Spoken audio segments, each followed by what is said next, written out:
महाराष्ट्र की राजनीति के इतिहास में ये सबसे दिलचस्प चुनाव है जिसके लिए वोटिंग हो रही है और इस चुनाव में दो दो शिवसेना है, दो दो एनसीपी है। कौन असली है और कौन नकली, ये चुनाव सब तय कर देगा। चुनाव में सबसे ज्यादा किसी का कुछ दांव पर लगा है तो उद्धव ठाकरे हैं। उन्होंने अपनी कुर्सी गंवाई है, पार्टी टूट गई है और अब वो पिता की सियासी विरासत के लिए जंग लड़ रहे हैं। उद्धव ठाकरे के लिए ये चुनाव बहुत मुश्किल रहा। बीजेपी ने उनके पिता का नाम लेकर उद्धव ठाकरे को बहुत फंसाने की कोशिश की है। बीजेपी बार बार बाला साहब ठाकरे के पुराने बयान याद दिलाते हुए बता रही है कि कैसे बाला साहब ठाकरे तो कांग्रेस और शरद पवार के कट्टर विरोधी थे और उद्धव ठाकरे ने उन्हीं के साथ हाथ मिला लिया। लेकिन प्रचार खत्म होते होते उद्धव ठाकरे ने भी पूरा गेम पलट दिया।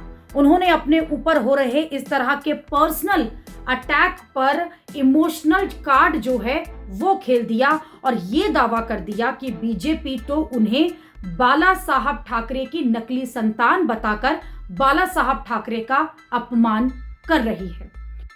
तो मोदी जी आपके लिए मैं वाराणसी आया, अमित शाह जी आपके लिए मैं अहमदाबाद आया, मोदी जी आपके लिए मैं 2 बार दिल्ली में आया और सिग्नेचर किया कि प्रधानमंत्री पद के लिए हमारे सबकी ओर से नरेंद्र मोदी जी हमारे उम्मीदवार है। तब आपको पता नहीं था मैं किसकी संतान हूं? अमित शाह जी आप आए थे मेरे घर, मेरे पिताजी के रूम में, जिसको हम मंदिर मानते हैं, वहां आप नाक रगड़ कर गए थे। उस वक्त पता नहीं था किसका घर है।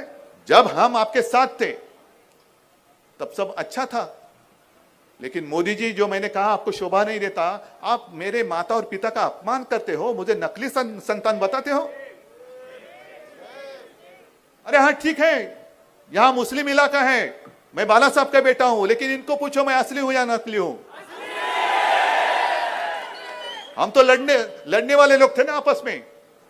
मेरा विरोध अब कोई मुस्लिम समाज नहीं कर रहा है, जिनको मैंने समर्थन दिया था वो मोदी जी कर रहे हैं, वो मुझे दुख है। उद्धव ठाकरे का कहना है कि बाला साहब ठाकरे का असली वारिस तो वो हैं, बीजेपी ने तो गद्दार से हाथ मिलाया है, ये भी तो बाला साहब ठाकरे के साथ धोखा ही है।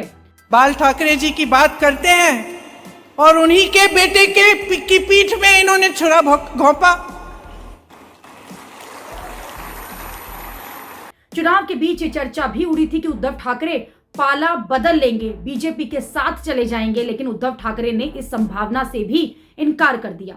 उद्धव ठाकरे का कहना है कि जिन्होंने उनकी पार्टी तोड़ी, परिवार को बदनाम किया, उनके साथ क्यों जाएंगे।